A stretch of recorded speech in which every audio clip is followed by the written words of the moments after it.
Hi, thanks for joining me on this meditation. My name is Maveen Kaura. Today we'll be doing a guided meditation, but the guided meditation is really just around a talk. The talk is conducted by Baba Ramdas. He had passed away a couple of years ago now, I believe.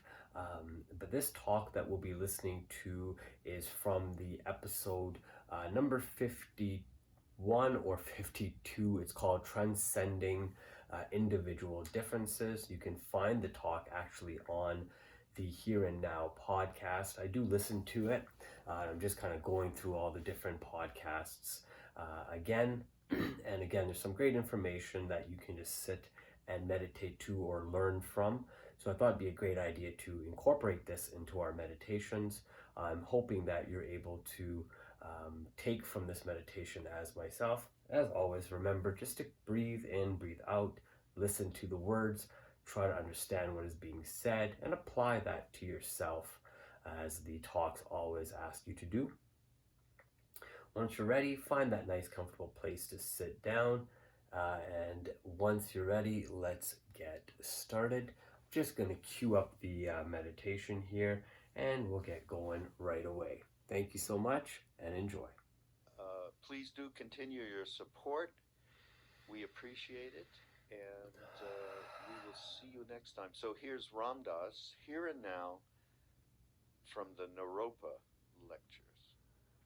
Now, we're going to be talking today about the social aspects of sadhana, and I'm just going to read to you 3 or 4 shlokas from the Gita. He has risen on the heights of his soul, and in peace he beholds relatives, companions, and friends, those impartial or indifferent, or who hate him. He sees them all with the same inner peace, who everywhere is free from all ties, who neither rejoices nor sorrows if fortune is good or is ill. His is a serene wisdom.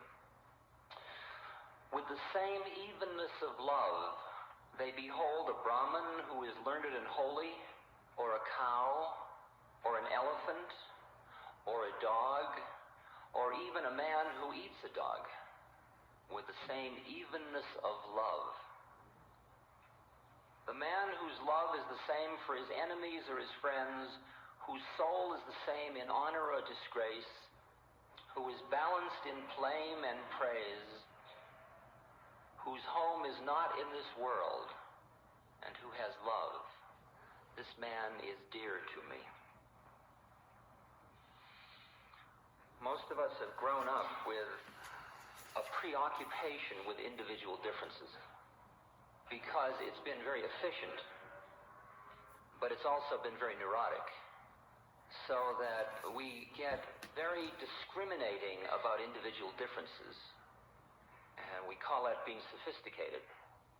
And with our own individual differences, we get totally preoccupied. We come through childhood, most of us. There are exceptions in this room, but few of them. We come through childhood with some sense of inferiority, inadequacy, impotence, incompetence. And that's kind of emotional, non-conceptual. It's just a feeling that comes from early child rearing. We don't have to go into the dynamics of how that develops, but it just is a common thing. It almost is so pervasive that it looks almost like the feelings that come out of a sense of original sin, if you want to do it from a religious point of view. But then what we do is we start to identify our individual differences with these feelings of inadequacy, or badness, or wrongness, or feelings we've got to do good in order to be okay. Not that we start out by being okay, but that we're really kind of rotten, but if we do good things, we will be okay. And what we're doing is working against a negative core ego concept. And usually what we do is we find some individual difference in ourself that we can connect with this thing and thus blame it. I used to be overwhelmed when I was a psychotherapist by the fact that each person had her or his thing. And each person said, if it wasn't for this, it would be okay. If I didn't have a nose that was shaped this way, if my breasts were bigger or smaller, if I was having better orgasms, if I had come from a richer family, if I were a different color, if my parents hadn't broken up when I was young, if I hadn't fallen and gotten this scar when I was little, if I didn't have such big genitals, if I didn't have such small genitals, if my hair was a different color, if I had lived in a neighborhood where I had more kids to play with, if I had had a more compassionate father, everybody's got this thing. I may not have hit yours exactly, but I hit a good 40% of us right just now. And we get so emotionally preoccupied with the thing that's wrong with us that it starts to color all of the ways in which we see the world around us. So that if you are preoccupied with your nose, you then notice noses. And you notice everybody, and you notice all the successful people, particularly, and what nice noses they have. Okay? And so on. In the course of sadhana, of spiritual journey, of awakening, of deepening of meditation, our social perceptions keep changing. And many of us, I would say almost most of us, are in the peculiar predicament that we have built a whole ego structure about who we are and how we function based on these tremendously emotionally laden habits about individual differences. But now we are experiencing realms of the universe and perceptions of ourselves and others that are totally inconsistent with these habits of thought about who we are. And the problem is we can't give up yet because they were so overlearned, those original habits. The image that I have, which I may have mentioned to you, is the one of using yourself as your perceptual field as a microscope. It's like tuning from channel 7 to channel 6 on television, channel 5, channel 4. Because if you look at another person first, the way you are traditionally looking at them, you look at them in terms of, first of all, your own desire systems. So, as I've said before, if you're horny, you see who's makeable, who's a competitor for who's makeable, or who's irrelevant. That's your way of dividing the universe. If you're an achiever or a power-oriented person, or you're localized in your third chakra, you look at who's beatable, or who's going to beat you out, or who you have more power than, and you see everybody in domains of power and realms of power and control. If you're a physical gymnast, you look at people in terms of their body development. If you were a scientist of body development, you might be a Sheldon somatotypist. And you would look at people in terms of whether they are endomorphs, mesomorphs, or ectomorphs. And you'd say there's a 377 or a 422, depending on whether the shoulders were big and the hips narrow, or the hips tall and thin, or short and fat, or whatever. If your preoccupation is color, you are aware of color. If your preoccupation is sex, sexual male or female, you are aware of that dimension always in looking at another person. Is it a man or a woman I'm looking at?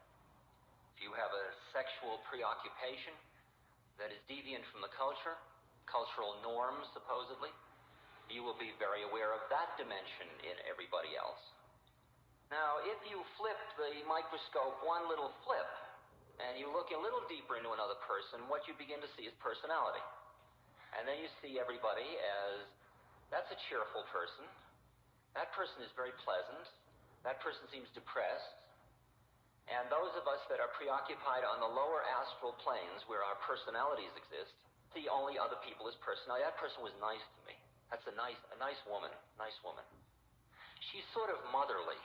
That's a psychological variable. And we look in psychological dimensions at other people. Okay, if you flip it once more into another astral plane, you will see astrological things, as I mentioned before. And then there are only 12 permutations in the world. And you see everybody as Leo or Aries and Sagittarius. And when you look at another person, that's what you see. You say, I'm seeing a Leo. The person says, I'm not a Leo, my name is Fred. You say, well, that's what you think you are, but in fact you are a Leo. Because I see a Leo when I look, right? And that's the reality of that plane. If you go one more flip, what you see when you look at another person is another person in there looking back at you. Okay? You look into their eyes and you see somebody else. Are you in there? I'm here, far out. And you look at your packaging, and you see the packaging. The packaging involves the astral, all the individual differences. There's still somebody separate from you in there, but the individual differences are more like the veils or the packaging of the product. You can say, you in there, I'm in here. Here we are, we're two beings. Two beings. Now, you take a relationship, say, to your mother or your father or your child, who you've got this long history of treating them, that's mother, that's father, that's my son, that's my daughter, that's Janie, that's Mary Jane, little Mary Jane. Hello, little Mary Jane. And then you flip the microscope with Mary Jane, and suddenly there's another being inside Mary Jane, who isn't Mary Jane at all. It's not Mary Jane. It's not like it's Sarah Lou. It's not anybody. It's just another being saying, I'm in here too. I'm just like you. Now what happens is, for efficiency, so that we can sleepwalk through life, it is usually most efficient to get completely into individual differences and treat everybody just like they were yesterday. So if you were Mary Jane yesterday, you'll probably be Mary Jane today. And if I've treated you as somebody who's a slob, I might as well continue to treat you as a slob, because it's most likely if you were a slob yesterday, you'll be a slob today. That's known as efficiency of social relationships. Because if every time I meet another person, instead of being preoccupied with individual differences, I go through them and I see another being who's just like me, well, it's a whole new ball game every time we meet. Like, who are you this time? Oh, I'm still Mary Jane. Okay. We'll play that one out today. Now, it gets very, very far out because, for example, in my relation with my father is busy thinking he is my father, right? He knows who he is. He's a Republican.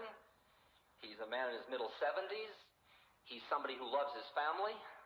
He's a good man, right? He owns this and that, etc. He likes the ball games. He knows who he is. Right? The problem is that who that is dying sooner or later. He's already beyond the actuarial age. And not only that, but if he is busy being who he is, and I'm then into the symbiotic role the complementary role in relation to that, so I'm busy being his son. But the thing is, I'm 43, and it's funny about what a son is at 43, you know. The limits of our relationship are very two-dimensional. They're very flat. But on the other hand, from where I'm sitting, he's just another being. And it just happens that in this lifetime, we took incarnations in which this particular round, he was incarnated. His karma was that I was his son. Heavy karma. My karma was that he was my father, right? We are each other's karmic predicament, if you will, right? But behind it all, you here, I'm here, far out. Now, if I say to him, are you here, I'm here, he doesn't know what the hell I'm talking about. Oh, you're talking that nut talk again. Right? And so my job isn't to come on to him at all. And the Gita makes that very clear in the 3rd chapter. Let not the wise disturb the mind of the unwise in their work. Let him working with devotion show them the joy of good work. And those who are under the delusion of the forces of nature bind themselves to the work of these forces. Let not the man who sees this disturb the one who sees it not. My job isn't to say to him, look, you're not my father, really? Really? Really? Because he's got a birth certificate and the whole thing from that reality, right? But the point is that my perception of him is another being who is in an incarnation in which he is totally identified with the thoughts that are connected with that incarnation. And he is so deeply identified with them that it is all totally real from how he's looking at it. So we will sit down together and we will talk father and son talk. But all the time I'm doing my mantra and I'm sitting in the place inside myself, which is merely another plane. It's no better or worse than the one he's on. It's just a different one. in which we are two beings who are doing this dance together. And what my mind is doing is creating a space which, if he chooses, he is free to give up the limiting conditions of the role that he has been thinking he is. And what will happen to us sometimes is very far out. We will dock father and son talk, and then we'll keep sitting with one another. And then we'll run out of father and son talk, and we'll still be together. And because I feel so peaceful in that, while most people, if they are caught in their roles, get freaked when the role material runs out, when you've run out of script line.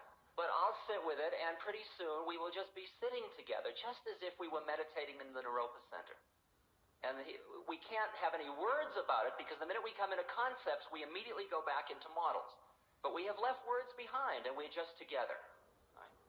It turns out, I mean, if you want to go further mystically and do another flip, you get so you're looking at yourself when you look at somebody else. And it's all yourself dancing with yourself, making believe you're separate. But that's too far out for us, most of us. The point is that no matter what your relationship is with who, the same rules apply. It doesn't matter whether it's your parent or your child or your enemy or your friend or your therapy patient or your therapist. You treat them all the same way. You treat them with compassion. You treat them with an appreciation of the fact that we are beings who are in incarnations. You quiet yourself, you center yourself, and then it's all possible. And in every relationship, it's all possible. That is, you become the environment in which the optimum growth is available to all the human beings who you come in contact with. Because you're not laying trips on everybody around you all the time. Because you're not sitting around judging, you should be this way. If you were a good father, you'd be. Okay? My child is going to be. Okay? I'm hoping that for my therapy patients that they will. I expected more from a therapist than. You hear all those places? Okay? I expect my husband to. See, the predicament is that everybody is doing just what they can do. Maharaji kept saying to me, Ramdas, don't you see it's all perfect? Everybody's being just who, everybody is a perfect. Like when you go out in the woods and you see all the trees, you don't say, well, that tree isn't like that tree. I wish it were, if that tree didn't bend like that, it would be a good tree. Somehow with trees, you can allow it. You can allow that each tree is just perfect the way it is. But when you get to people, if everybody isn't just like you think they ought to be, all hell breaks loose. You sit around judging and judging and judging and judging and having opinions. And there is a whole other way of looking at these gunas, these strands of the universe, interacting and seeing how in each individual manifestation these strands have merged in such a way to lead to another perfect statement of the unstatable. So that you look at somebody who comes up and who's hung up and tight and angry and insecure and anxious and frightened, and you see the perfection of it, far out. And you give each incarnation space to manifest as it needs to manifest. 5 years ago, I was busy trying to change my father. And now I have grown enough so I can leave him alone. I can just love him as he is. Now, the predicament we have about human relationships is recognizing that certain relationships have been laid on us by God karmically for this entire incarnation. You don't trade in your father. You don't trade in your child. You may try. Okay. Whether or not you trade in your husband or wife is an interesting issue in this culture at this moment. In every religion, when you married, you took on the same kind of karmic commitment that you did with a father or a mother or a child. It was till death do us part. We've converted that because when we got totally profane, we started to see it as merely a comfortable social arrangement. And when it didn't work, you changed it. And since that is the cultural format in which most of the marriages have taken place that exist in this room, at this point, you live within the culture you're dealing with. You didn't enter into the marriages consciously with the understanding till death do us part. Because you weren't conscious enough to make a vow like that. It's like making the bodhisattva vow. You can't enter into it until you know what you're doing. As you get more conscious, the nature of the contracts you enter into change considerably, and you enter in much more consciously to which contracts, how, and for how long. But at the moment, there are certain contractual relationships you're involved in, which are givens you're not going to get out of in this lifetime, and there are others that when you get finished with them, you can walk away and form new ones. And you can make the differentiation between those kinds of karmic commitments. But if you try to walk away from one prematurely, if you can look back with an astral eye, you will see these long threads going to these beings. Like somebody who splits from home and, screw you, I'm leaving. You know? Maybe the work was done, but methinks it wasn't. There's a subtle flow of emotions that suggests that it wasn't quite all done. I'm leaving you and I'm taking the children. I finished my work with you. You know? Doesn't sound that way to me. You know? You may go away for a while, but that's okay. Later on you'll be cooler and you'll understand. You can't go through the door as long as you leave unfulfilled karmic stuff behind you. Now sometimes you've walked away from somebody and then they die. You say, oh, I've blown it. Not necessarily.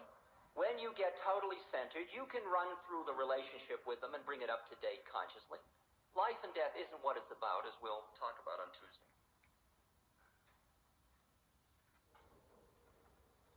Historically, we have all been very deeply involved in a romantic image of ourselves. And that romanticizing is part of what would be called personality level. It's a low astral, the whole astral planes, in fact, all of the planes are romantic. So that you may finish with the physical plane identity and you say, well, I know that I'm not Joe anymore, but who I am is the Messiah.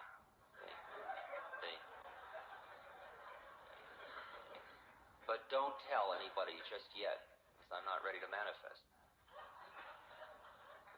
What you find is that behind the physical plane, there are all these other planes in which you have also identities, and they all have more energy connected with them than this one, so when you get into one, it seems more real than this one did, and you get sucked in. And a lot of us, through various ways, have moved into other planes and gotten very much enamored of new identities, and are still as much caught in individual differences as we were before. And the game always is to just keep letting go and letting go.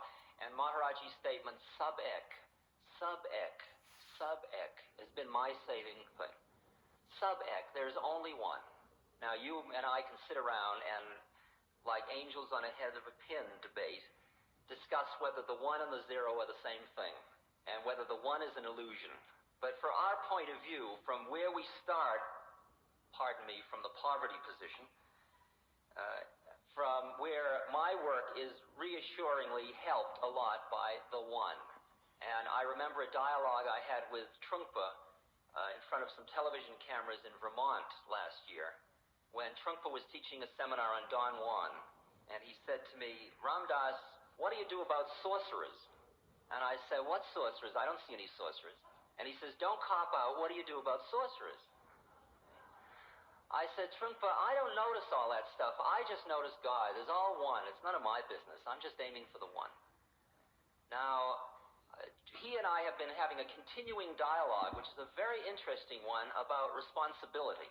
And if I can say it clearly, if I deny the sorcerers and deny this physical plane with evil and good, deny the planes of evil and good and individual differences, I am caught in denial for fear of all of this stuff.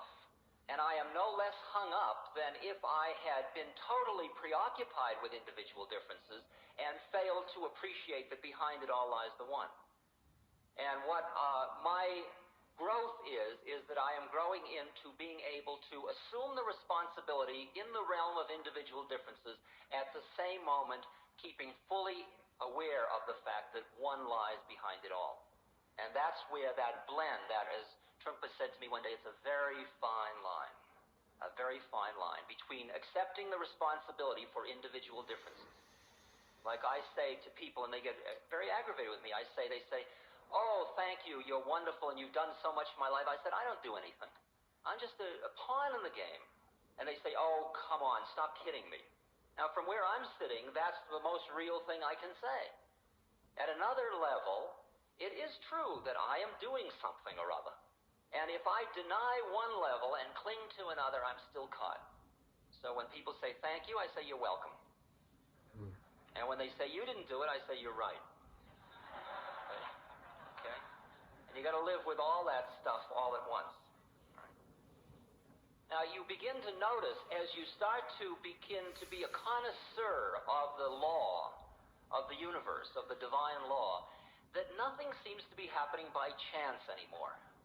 That who you meet in the supermarket, who you meet in the street, isn't random. Who you end up going to bed with isn't random, no matter even if you've gotten to the philosophy where you think it is. All of it is lawfully working out each individual's karma, and then you say, my God, what a computer system must be behind this. See? And you read in the Hasid literature that not a leaf turns, but that God does not know. You think, far out. A leaf turning? You know, like you sit and the wind blows and the leaves roll by and you think somebody planned all that? Far out. That's total paranoia. Okay? Well, that's what law is. It's total paranoia. I don't mean it... Right, okay.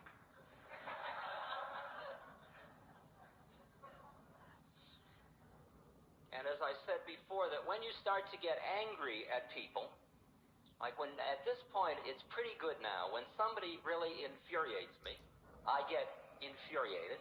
And I'm really fierce these days. And as I'm doing my fierce thing and the adrenaline's pumping and I'm just getting into my I'm going to manifest my, other form, okay, the cosmic humor of the predicament starts to sneak in. Okay, got you again. Okay. Because you only get angry when somebody gets to what in you? They get to a model you've got going about how you think it ought to be. And since your game of awakening is to ferret out those places in you where you're clinging to models of this or that, what more can you ask for than that somebody would come along to wake you up again? Okay? And if they can get you furious, isn't that nice of them? Isn't that a compassionate act? Not necessarily conscious compassion on their part, but in terms of your relation to your guru who sent the person, who is the person. What a compassionate act to really get me bugged. Thank you. See? See? Now, how long does it take you in that sequence of little mind trips, mind moments, before you go from the which is individual differences level, to here I am in an incarnation going see? To reestablishing the place in you where far out, look at the see? And what's fun is when you're playing with other beings called satsang or sangha who are equally conscious and working on themselves, and you go, and the other person goes, and you're both looking at each other saying, far out, look at this one. Right? Okay? And that's why it gets very heady to hang around satsang, because there is an assumption that everybody's on the trip together, and we're really helping each other wake up, and we get caught in these incredible melodramas. But there is, behind it all, there is the cosmic joke. And that's why having this other connection, whether to the guru or to the mantra or whatever it is that you have a connection, it's that third thing that keeps you from getting lost in the two all the time. So it's like when you're making love, keep the guru in the room. So there's always a third consciousness, just a pure, non-judgmental, totally compassionate, totally loving consciousness present. Always. Every way you are, everything you're doing. You just keep running your life off against that until pretty soon you've just incorporated that whole philosophy, that whole spacious, present, calm, in which ongoing is pleasure and pain and joy and sorrow and so on. Within the romantic image is the word loneliness. And a lot of people feel very lonely when they get into certain psychodynamic, psychological spaces where they don't make contact with others. You will find in the spiritual journey that you come into intense experiences of aloneness. But if you examine them carefully, you will find out that they are very different from loneliness. And that it ends up that we are all alone. We're all alone. And there begins very early in the game to be the flickering recognition of that all aloneness. We are not alone, my friend, not because there are so many others, but because there are none. It's another kind of aloneness, not loneliness. But again, when we get these certain experiences, we put our old habits of thinking, lay them on them in order to interpret them in a certain way. I was reading about anger. I just wanted to read you this letter I got from a lovely gal in New York. Here in New York, working on not getting in the way of music, working at being one with it, the whole population is a gigantic, intricate, triumphant, funny, sad work in progress. Downtown on the east side, I saw an angry woman shaking her fist at a truck driver who had cut her off.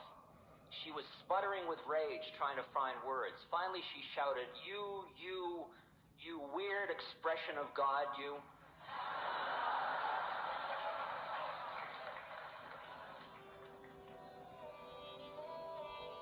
This podcast is brought to you by the Love Serve Remember Foundation and ramdas.org.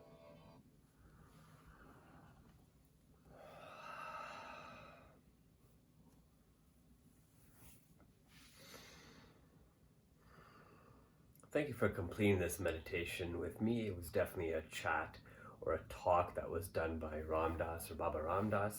The talk was on transcending individual differences. What I believe that really means is seeing that you're not any different than anybody else. Everybody is you and you are everybody else. And when you can see that you are them and they are you, that you're not an individual, you're actually a collective soul. One of the things I really enjoyed that Ramdas kind of alluded to, really didn't go too deep into it. He said essentially that every single person on this planet is you, but it's just a different version of yourself. So when you're looking at everybody else out there, you're just looking at different versions of yourself. If you were living, in this case, I guess, 8 billion lives or 7.8 billion lives or whatever it is for the amount of people on this planet, each one of those lives is your life and you're living it and you're witnessing those lives being lived, which is your own life being lived. Just a very interesting way to look at it. I really thought that really hit me as an interesting way to look at every single person that you come in contact with or make contact with on a daily basis. Definitely check out the Here and Now podcast that is hosted by Raghu Marcus on the Here and Now podcast. Definitely give it a like, check it out, subscribe to that podcast. I've learned so much from it. Definitely like the video. If you enjoyed it, let me know what you thought about this meditation and just seated meditation. If you got something from it, leave a comment, let me know what you learned from it. I wrote a couple things down as I was listening to the meditation, a couple different things that impacted me. Hopefully you were able to also get those things that impacted yourself. Like the video, share the video, definitely tell other people about the different meditations that you've enjoyed on the video YouTube channel here. Thank you so much. Have a great day.